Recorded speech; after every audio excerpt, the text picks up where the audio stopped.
very exciting with Hu Mao. He was very good the other day, I think, on ground that possibly was a little bit gluey for him. But no, it was a bit of a test of stamina for him, and delighted that he got the job done and couldn't be happy with him. Came to the yard not that long before his run at Goodwood. He was, he'd been there just under a month, I think, and so we're kind of still getting to know him really. But the last sort of couple of weeks, he's really thrived. He turned up in terrific shape. He's been a very straightforward horse to train, and I think the main thing is, we've always had it in the back of the mind that, he's not really a whole horse. We're sort of looking after him for the meantime, and he needs to go down there and try and stay 2 miles on his first start there. So it's just been trying to slow him down rather than quicken him up. So he seems very relaxed, in great shape.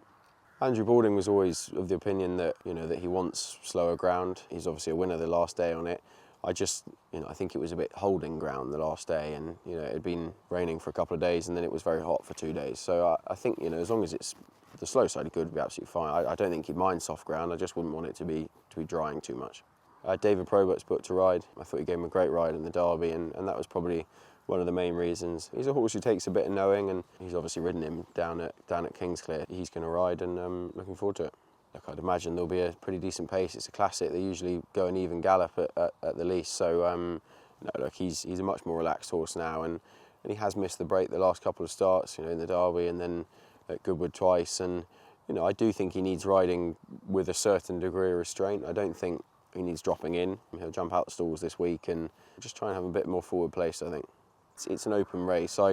Ryan Moore was of the opinion that if he'd had his stick for the final 2 furlongs at Goodwood the time before, that he'd have run the favourite close. So yeah, look, he's obviously the one to beat, but I'd be pretty happy with how we are.